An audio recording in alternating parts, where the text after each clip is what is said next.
नमस्कार दोस्तों, TV 20 news पर फटाफट खबरें जारी हैं। ताजा तरीन खबरें देखने के लिए बने रहिए हमारे साथ। इस खबर के प्रायोजक हैं ड्रेसलैंड, राहुल नगर, मड़िया, आजमगढ़, जहां आपको मिल रही है सभी ब्रांडेड कपड़ों पर 50% की भारी छूट। ऑफर सीमित समय तक। जल्द आएं, जल्द पाएं। संपर्क करें इन नंबरों पर।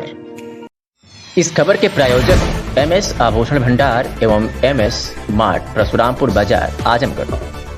हमारे यहाँ भारत सरकार द्वारा मान्यता प्राप्त 750, 833, 916 होलमार्क का जेवर ही मिलता है। हमारे यहाँ 50,000 के जेवर पर 1% की छूट दी जाती है। हमारे यहाँ जैन कंपनी की पायल मिलती है और साथ ही साथ बीआरडी इंटर कॉलेज के सामने एमएस मार्ट, परशुरामपुर बाजार, आजमगढ़ में फैंसी कपड़े से संबंधित सारे सामान उपलब्ध हैं। आपसे निवेदन है कि एक बार सेवा का मौका अवश्य दें। हमारा संपर्क सूत्र है 76074 84 और दूसरा संपर्क सूत्र है 739802 08 24।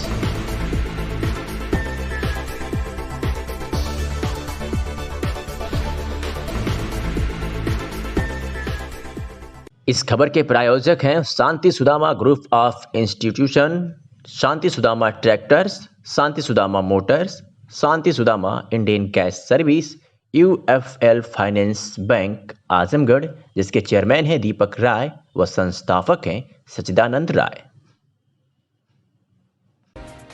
विश्वकर्मा समाज के राष्ट्रीय नेता राम आश्रय विश्वकर्मा, जो अखिल भारतीय विश्वकर्मा शिल्पकार महासभा के राष्ट्रीय अध्यक्ष हैं तथा पूरे देश में विश्वकर्मा समाज के उत्पीड़न, अत्याचार व अपमान के विरुद्ध संघर्ष करने तथा विश्वकर्मा को सम्मान, पहचान व अधिकार दिलाने के लिए लगातार संघर्ष कर रहे हैं। वह उत्तर प्रदेश के पिछड़े वर्गों के एकमात्र ऐसे नेता हैं जिनका अच्छा खासा प्रभाव है तथा राजनीति को प्रभावित करते हैं। श्री राम आश्रय विश्वकर्मा का जन्म 15 फरवरी 1959 को उत्तर प्रदेश के आजमगढ़ जिला के कद्दूपुर गांव में एक सामान्य विश्वकर्मा परिवार में हुआ है। उनके पिता का नाम स्वर्गीय जगत भूषण विश्वकर्मा तथा माता का नाम स्वर्गीय शांति देवी है। उनकी प्राथमिक शिक्षा उनके गांव में तथा हाई स्कूल सन 1975 में तथा इंटरमीडिएट सन 1978 में शिक्षा श्री शंकर जी इंटर कॉलेज पुष्पनगर आजमगढ़ से हुई है तथा बीएससी सन 1981 में व एलएलबी 1983 में शिक्षा इलाहाबाद विश्वविद्यालय इलाहाबाद, जो आज प्रयागराज के नाम से जाना जाता है, में हुई है। श्री विश्वकर्मा सन 1988 में उत्तर प्रदेश बार काउंसिल इलाहाबाद में वकालत का रजिस्ट्रेशन कराकर इलाहाबाद उच्च न्यायालय में वकालत पर काम कर दिया था। शुरू से ही वह चौधरी चरण सिंह और मुलायम सिंह यादव के नीतियों के समर्थक रहे। सन 1992 में समाजवादी पार्टी के संस्थापक सदस्य होने के साथ पार्टी का गठन होने के बाद वह नेताजी की पार्टी में समाजवादी युवजन सभा के प्रदेश सचिव बने। सन 1997 में वह समाजवादी पार्टी के प्रदेश के महासचिव बने। वह समाजवादी पिछड़ा वर्ग संघर्ष समिति के सदस्य व संयोजक रहे। वह समाजवादी पार्टी के पार्लियामेंट्री बोर्ड के विशेष आमंत्रित सदस्य भी रहे। सन 1998 में समाजवादी पार्टी से उन्हें विधान परिषद का सदस्य बनाया गया। फिर उन्हें पुनः सन 2004 में विधान परिषद का सदस्य बनाया गया। सन 2003 से 2007 तक नेताजी की समाजवादी सरकार में उन्हें राज्य मंत्री उच्च शिक्षा बनाया गया। सन 2012 से सन 2017 तक उन्हें अखिलेश यादव की सपा सरकार में राज्य मंत्री तथा पिछड़ा वर्ग आयोग का अध्यक्ष बनाया गया। सन 2018 में समाजवादी पार्टी के राष्ट्रीय अध्यक्ष अखिलेश यादव ने उन्हें समाजवादी पार्टी के राष्ट्रीय कार्यकारिणी का सदस्य बनाया है। और समाजवादी पार्टी के बड़े नेताओं में तथा राष्ट्रीय अध्यक्ष के करीबी लोगों में गिने जाते हैं। राम आश्रय विश्वकर्मा ने सपा सरकार में रहते हुए मुख्यमंत्री से विश्वकर्मा पूजा के सार्वजनिक अवकाश को घोषित कराया। विश्वकर्मा समाज के कुटीर उद्योग लगाने के लिए ग्राम सभा की जमीन का पट्टा देने का शासनादेश जारी कराया। विश्वकर्मा समाज के इंटर पास नौजवानों को ITI का प्रमाण पत्र देने की शासनादेश जारी भी कराया। सपा सरकार में उन्होंने विश्वकर्मा समाज तथा पिछड़े वर्गों के हित के लिए कई ऐतिहासिक और महत्वपूर्ण फैसले लिए, जिससे पिछड़े वर्गों को मजबूती मिली। समाज की बेहतरी के लिए वह लगातार संघर्ष कर रहे हैं। TV 20 news Azamgarh. स्थानीय सौसैया चिकित्सालय के सामने NH 233 पर आए दिन दुर्घटना हो रही है, जिससे स्थानीय लोगों में काफी भय का व्याप्त है। स्थानीय लोगों ने चौराहे पर पिकेट ड्यूटी लगाने की मांग की है, जिससे आए दिन हो रहे घटनाओं को रोका जा सके। आपको बता दें कि आज एक तेज रफ्तार कार ने मोटरसाइकिल सवार युवक को पीछे से जोरदार टक्कर मार दी, जिससे मोटरसाइकिल सवार मौके पर ही गिरकर बुरी तरह घायल हो गया। कार मालिक तथा स्थानीय लोगों द्वारा नजदीकी सौसैया अस्पताल पहुंचाया गया, जहां पर हालत गंभीर देखते हुए डॉक्टरों ने उसे जिला अस्पताल के लिए रेफर कर दिया। प्राप्त जानकारी के अनुसार घायल युवक ब्रिजेश राजभर पुत्र राम आश्रय, जिसकी उम्र 24 वर्ष बताई जा रही है, अंबेडकर नगर का रहने वाला है, जो किसी कार्य से आजमगढ़ की तरफ नेशनल हाईवे से जा रहा था कि पीछे से तेज रफ्तार आ रही एक्सयूवी कार ने बाइक सवार को टक्कर मार दी। कार मालिक ने गाड़ी वहीं रोक दी तथा घायल युवक को अस्पताल पहुंचाया। डॉक्टरों द्वारा रिफर किए जाने पर एम्बुलेंस द्वारा घायल को जिला अस्पताल भेज दिया गया है।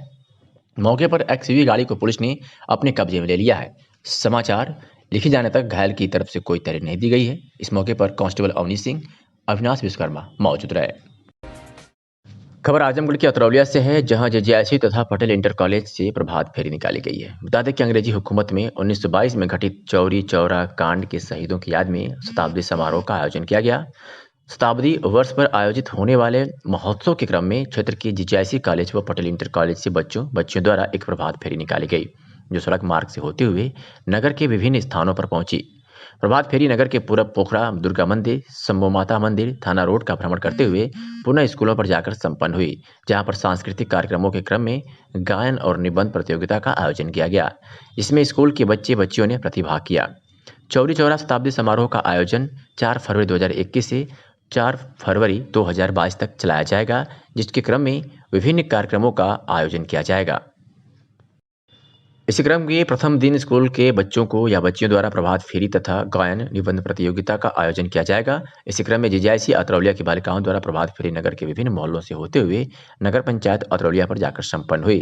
तत्पश्चात राष्ट्रगान वंदे मातरम आदि नारों के साथ चौरी चौरा शताब्दी समारोह कार्यक्रम का शुभारंभ किया गया।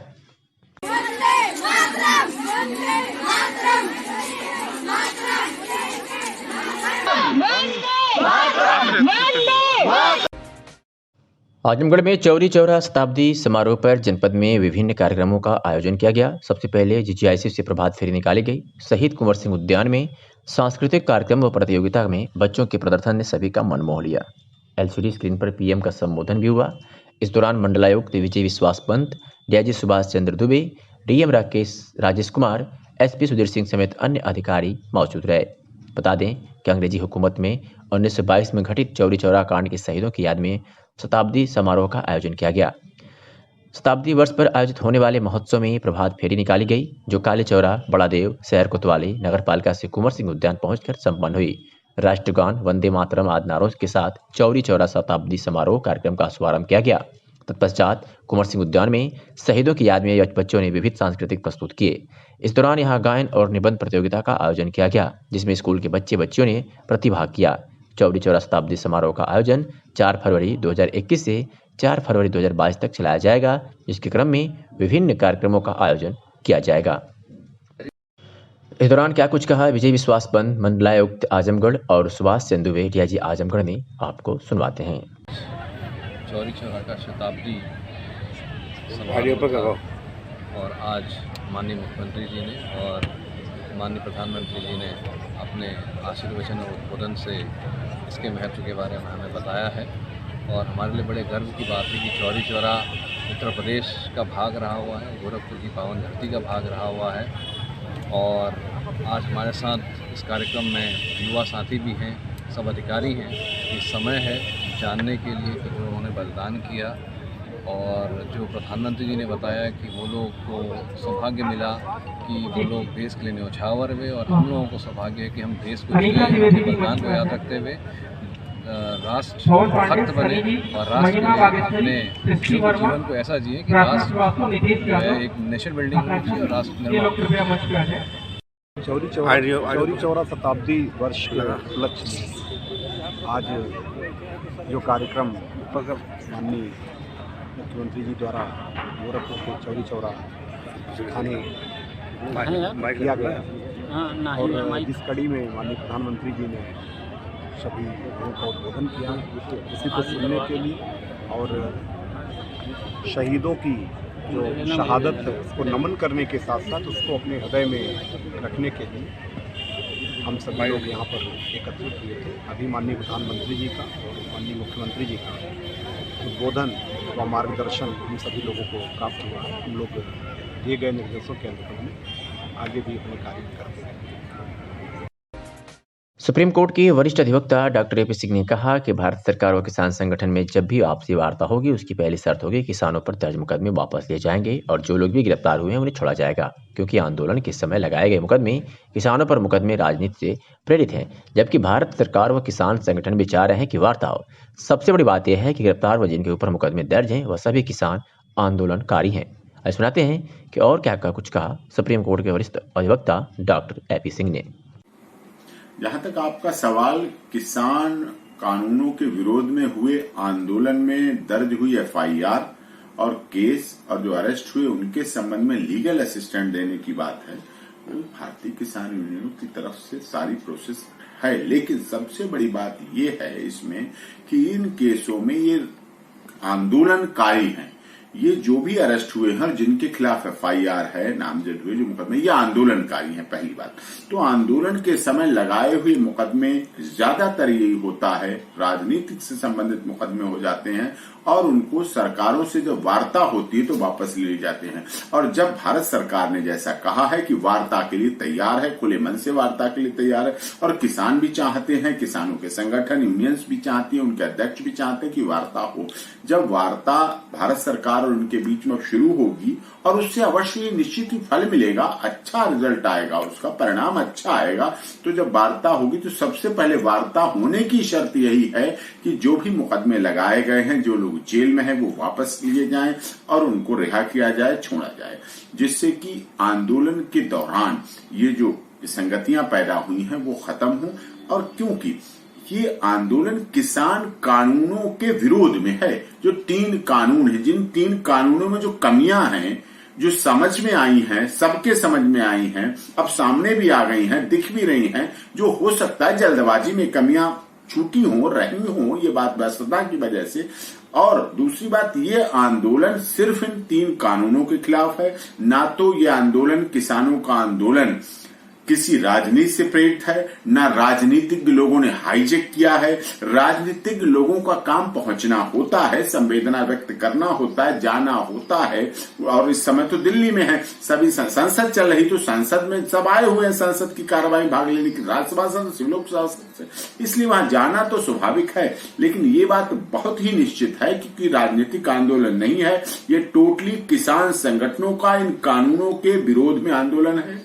ये आंदोलन मोदी जी या योगी जी के विरोध में नहीं है, ये आंदोलन भारतीय जनता पार्टी के विरोध में नहीं है, ये आंदोलन इन कानूनों के विरोध में है। इन 3, ऐसा नहीं मोदी जी ने और योगी जी ने अच्छे काम नहीं किए, उनके अच्छे कामों की प्रशंसाएं भी हुई हैं, सब कुछ हुआ, ये कानून के विरोध में है। और ये कानून वापस ले लेगी सरकार या किसानों से किस तरह की वार्ता करके आपस में एक बीच की म्यूचुअल अंडरस्टैंडिंग अगर निकलती है दोनों सरकार में और किसान संगठनों में, तो उससे अच्छी भी कोई बात नहीं है। किस तरह से पेंडिंग करना है, किस तरह से उनमें क्या करना है, वापस लेना है, तो होगा ये तब घर वापसी होगी जब कानून वापस हो जाएंगे। क्या चीज समय के गर्त में है, लेकिन इस समय किसी को भी लीगल उसकी नहीं जरूरत है, किसी रेमेडी की। और ये वार्ता का जब पहला दौर होगा, उस वार्ता के दौर से सबसे पहले ये जो अरेस्ट किए गए हैं वो छूटेंगे, जिनके नाम एफआईआर हुई वो खत्म होगी। और वो सारी एफआईआर सीआरपीसी का प्रोविजन कहता है कि यदि सरकार चाहे तो वो लिखेगी, सरकार अनुशंसा देगी, अनुशंसा के बाद उसमें स्टैंडिंग काउंसिल देंगे और कोर्ट में देके भी ये केस पूरी तरह से खत्म हो जाएंगे और जो लोग अरेस्ट किए हैं वो बरी हो जाएंगे। जिससे कि आंदोलन के समय ऐसा होता है, कई बार गुर्जर आंदोलन हुए, मीना आंदोलन हुए, कई जगह आंदोलन किसी जाति को लेके होते हैं, किसी और संप्रदाय को लेके और मांगों को लेके होते हैं, विभिन्न आरक्षण को लेके आंदोलन होते हैं। तो वो आंदोलन समय समय पर खत्म होते रहे हैं और इसीलिए कितने माननीय सांसदों पर हैं, मुख्यमंत्रियों पे हैं, केसों की लाइन लगी होती, लंबी लंबी लिस्ट होती है, तो वो सभी समय समय पर पूरी तरह से उनको खत्म कर दिया जाता है। और माननीय प्रदेश के जो गवर्नर साहब होते हैं, महामहिम गवर्नर साहब, राज्यपाल महोदय होते हैं, उनको भी अधिकार होता है कि उनकी अनुशंसा करके उन केसों को खत्म कर दिया जाए। इसलिए इसमें किसी तरह की लीगल रेमेडी की कोई आवश्यकता नहीं है। यदि आवश्यकता है तो भारतीय किसान यूनियन पूरी तरह से, लोक शक्ति, भानु और सभी पूरी तरह से उसके लिए तैयार है। राष्ट्रीय सड़क सुरक्षा माह के दृष्टिगत पुलिस अधीक्षक आजमगढ़ सुधीर सिंह, अपर पुलिस अधीक्षक यातायात सुधीर जायसवाल के निर्देश के क्रम में पुलिस उपाधीक्षक राजेश कुमार व टीएसआई कौशल कुमार पाठक व रोवर्स रेंजर के प्रांशु सिंह व परिवहन विभाग अधिकारी के साथ नरौली तिराए पर रोवर्स रेंजर के छात्रों व यातायात विभाग के द्वारा लोगों को सीट बेल्ट व हेलमेट पहनने के लिए जागरूक किया गया तथा यातायात का उल्लंघन करने वालों 55 वाहनों का चालान किया गया। ट्रैक्टर ट्रालियों व ट्रकों के आगे पीछे रिफ्लेक्टर टेप लगाया गया। इस दौरान डॉक्टर आर्यन चौधरी आरटीओ प्रवर्तन आरटीओ प्रशासन रामवृक्ष सोनकर संतोष कुमार सिंह ARTO प्रवर्तन मौजूद रहे। क्या कुछ कहा इस बाबत डॉक्टर आर्यन चौधरी आरटीओ प्रवर्तन ने, आपको सुनवाते हैं। भारत सरकार के निर्देश पर राष्ट्रीय सड़क सुरक्षा माह मनाया जा रहा है। उसी के दौरान आज हम लोग हेलमेट ना लगाने वालों को, सीट बेल्ट ना लगाने वाले चालकों को पंपलेट बांट रहे हैं, उनको जागृत कर रहे हैं, उनको समझा रहे हैं कि हेलमेट और सीट बेल्ट लगाना बहुत आवश्यक है, उससे आपके सुरक्षा होती है एक्सीडेंट में। कहाँ कहाँ कार्यक्रम चलाए गए? ये पूरे जनपद में चल रहा है। और भी जो गाड़ियाँ चल रही इस समय जर्जर अवस्था में, उनके ऊपर क्या कार्रवाई की? उनके खिलाफ भी हम लोग कार्रवाई कर रहे हैं, अभियान चलाने जा रहे हैं उनके खिलाफ भी। तो लोगों को क्या संदेश आप देना चाहते हैं? लोगों को यही संदेशा है कि उत्तर प्रदेश में यदि एक्सीडेंट में 100 लोग मरते हैं एक साल में, उसमें से 53 लोग सीट बेल्ट और हेलमेट ना लगाने की वजह से मरते हैं। तो कृपया इस बात पर को गंभीरता से लें और हेलमेट सीट बेल्ट का प्रयोग करें, आगे पीछे बम्पर ना लगाएं। किन किन लोगों द्वारा ये कार्यक्रम में किसका? ये पुलिस विभाग, ट्रैफिक और परिवहन विभाग द्वारा सम्मिलित रूप से किया जा रहा है। स्काउट गाइड के बच्चे भी हैं? हाँ, स्काउट गाइड के बच्चे भी हैं। आजमगढ़ में विश्व कैंसर दिवस पर पुलिस लाइंस के परिवारों को जागरूक किया गया। बता दें कि हर साल 4 फरवरी को विश्व कैंसर दिवस मनाया जाता है। साल 1933 में इस दिन को मनाने की शुरुआत हुई थी और इसके पीछे ये उद्देश्य रहता है कि लोगों को इस बीमारी और इससे बचने के तरीकों को लेकर जागरूक किया जा सके। जिसके क्रम में पुलिस अधीक्षक आजमगढ़ सुधीर कुमार सिंह व क्षेत्राधिकारी लाइन राजेश कुमार के कुशल निर्देशन में डॉक्टर YK राय अपर मुख्य चिकित्सा अधिकारी आजमगढ़ द्वारा पुलिस लाइन सभागार विश्व कैंसर दिवस के अवसर पर पुलिसकर्मियों के परिवारजनों को कैंसर के प्रति जागरूक किए जाने हेतु स्वास्थ्य शिविर का आयोजन पुलिस लाइन में किया गया, जिसमें पुलिस लाइन्स प्रतिसार निरीक्षक, police lines QRT, police lines store, police lines गणना, LIU, DCR, UP 112, monitoring cell, थाना सिधारी, थाना कोतवाली, थाना कप्तानगंज, थाना तैबरपुर व थाना अतरौलिया के अधीक्षक, अधिकारी, कर्मचारीगण उपरोक्त गोष्ठी में सम्मिलित होकर कार्यक्रम को संपन्न किया गया। अवेयरनेस ज़्यादा, जागरूकता ज़्यादा जरूरी है, तो ये हम और आप ही कर सकते हैं जहाँ इन चीज़ों को रोका जा सके। दूसरा इसमें मुख्य होता है, जैसा कि अभी बताया अधिकारी महोदय ने, कि इसकी जांच कब होनी चाहिए। देखिए, बहुत से ऐसे सिम्टम्स, ऐसी तकलीफें हमको आपको रोज होती रहती हैं। कभी हड्डी में दर्द हो रहा है, कभी पेट में दर्द हो रहा है, कभी बुखार आ रहा है, ये सब आम चीज़ें होती हैं। बट प्रॉब्लम क्या होता है, जब कोई एक बीमारी, कोई एक सिम्टम, कोई एक लक्षण अगर आपको ज़्यादा दिन तक रह रहा है तो हमको सजग होने की ज़रूरत है। ज़्यादातर कैंसर के केसेस जो लेट स्टेज में डायग्नोसिस होते हैं, उनमें प्रॉब्लम यही आता है कि मरीज ने। आजमगढ़ जिले से बड़ी खबर है, जहां देवगांव में बदमाशों ने एक बड़ी वारदात को अंजाम दिया है। यहां जिला पंचायत पद के प्रत्याशी व सपा नेता श्याम कन्हैया यादव को मोटरसाइकिल सवार बदमाशों ने गोली मारकर फरार हो गए, जिन्हें हायर सेंटर रेफर किया गया है। हमारे TV20 न्यूज संवाददाता सूरज राय के अनुसार देवगांव कोतवाली क्षेत्र के रामचंद्रपुर निवासी श्याम कन्हैया यादव देवगांव के रसूलपुर दुदरा से एक कार्यक्रम से होकर अपने घर को जा रहे थे। देवगांव जीवली मार्ग पर तिरौली मोड़ के समीप जैसे ही पहुंचे, वैसे ही पीछे से आए बदमाशों ने उन पर फायर झोंक दिया। गोली लगते ही श्याम कन्हैया यादव घायल हो गए। जानकारी के अनुसार बदमाशों ने 4 राउंड फायरिंग की थी, जिसमें श्याम कन्हैया को 2 गोली बाह में, 1 गोली पीठ में लगी है। गोली की आवाज़ सुनते मौके पर पहुंचे ग्रामीणों ने उन्हें सेसी लालगंज लेकर गए, जहां उन्हें प्राथमिक उपचार के बाद ट्रॉमा सेंटर वाराणसी के लिए रेफर कर दिया गया है। पुलिस अधीक्षक आजमगढ़ सुधीर कुमार सिंह ने बताया कि श्याम यादव के परिजनों की तहरीर से अभी तक नहीं दी गई है। कई टीमें गठित कर दी गई हैं, जल्द ही घटना का खुलासा कर दिया जाएगा। क्या कुछ कहा SP आजमगढ़ ने, आपको सुनवाते हैं। देवगांव में एक श्याम यादव नाम के व्यक्ति के जब वो एक अरेस्टी में से वापस आ रहे थे तो उन पर फायरिंग किया गया। उनके बाह में और कमर के बगल में चोट लगी है। फिलहाल खतरे से बाहर है और उनको बनारस रेफर किया गया। अभी इस संबंध में उनके परिजनों द्वारा कोई FIR दर्ज अभी तक नहीं कराई गई थी। जैसे ही वो FIR दर्ज कराएं तब इस बारे में और सही से पता चल पाएगा। और गांव के अंदर भी तहकीकात की गई है, तो अभी कोई ऐसी दुश्मनी उनके सामने नहीं आई है जिसके कारण ये घटना हुई हो। बाकी जानकारी की जा रही है, तफ्तीश की जा रही है, जो भी सामने आएगा वो आपको अवगत कराया जाएगा। चुनावी रंजिश क्या है जी, वहाँ पे बताया जा रहा है कि बाइक सवार करना से, तो उनका कुछ पता चल रहा है? देखिए, अभी कोई चीज़ ऐसी नहीं, क्योंकि बहुत सारी चीज़ें जो मौके के लोग हैं उनसे अभी बात नहीं हो पाई है, क्योंकि कुछ लोग उनके साथ बनारस चले गए थे, वहाँ से अभी लौटे नहीं है। टीम इसमें मैंने लगाई है और जानकारी जुटा रही है, बहुत जल्दी जानकारी कुछ ना कुछ सामने आएगी। तो चुनावी रंजिश की आशंका लग रही है? देखिए, अभी कोई ऐसी चीज़, कोई भी चीज़ सामने नहीं आई है कि चुनावी रंजिश हो या कोई और रंजिश हो। जैसा मैंने कहा कि टीमें मैंने लगाई हैं, जानकारी जुटाई जा रही है और जो कुछ भी चीज़ सामने आएगी उसके आधार पर आपको अवगत